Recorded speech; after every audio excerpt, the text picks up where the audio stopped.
Bonjour à tous, une nouvelle vidéo sur les Logic Nodes concernant le gamepad qui fait suite à celle que j'ai publiée précédemment. Admettons que vous vouliez utiliser votre manette pour un jeu en scrolling horizontal comme par exemple un jeu d'avion. À ce moment-là, votre avion va se balader de haut en bas et de gauche à droite. On va voir comment configurer les Logic Nodes pour faire ça. Alors je vais vite créer un ersatz d'avion. Je vais me mettre en vue de dessus et en wireframe.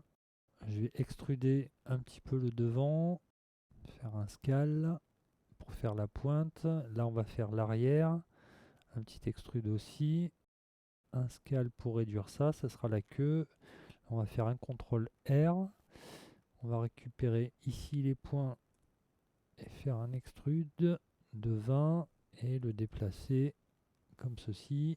Et là on va faire pareil, un extrude de 20 et le déplacer en arrière. Voilà, on a nos ailes.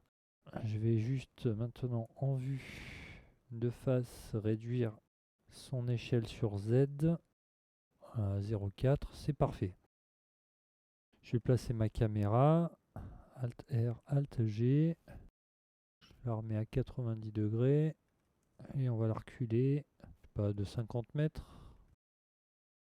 Parfait, je vais réduire encore un petit peu sa taille à l'avion, on va lui refaire un scale global à 0,5.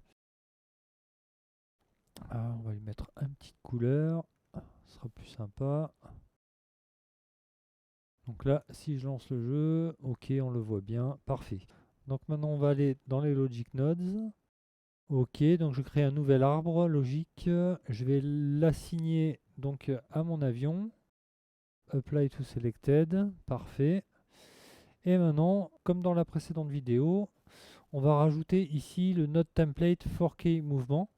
Alors, le 4K mouvement, le problème c'est qu'il va déplacer notre petit avion uniquement sur X et Y. Nous, ce qu'on veut récupérer, c'est X et Z. Donc déjà, on va supprimer les 4 entrées clavier ici.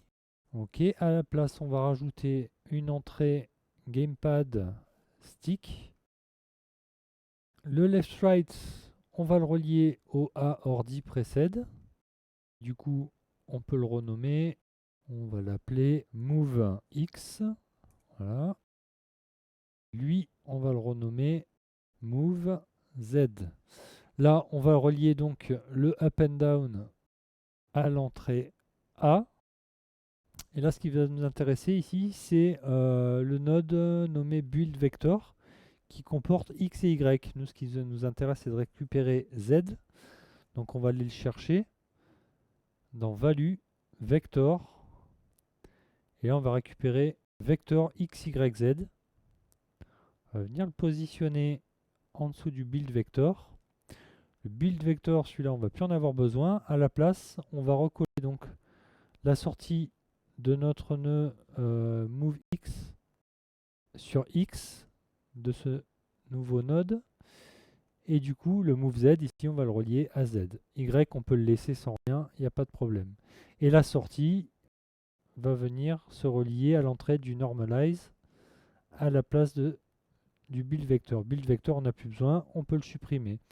Là, comme on a fait là, ça va fonctionner, seulement ça va être inversé. Quand on va aller vers le haut avec le joystick, ça va descendre. Donc il suffit juste ici, le up-down, au lieu de le mettre à l'entrée A, vous le mettez à l'entrée B, et c'est réglé.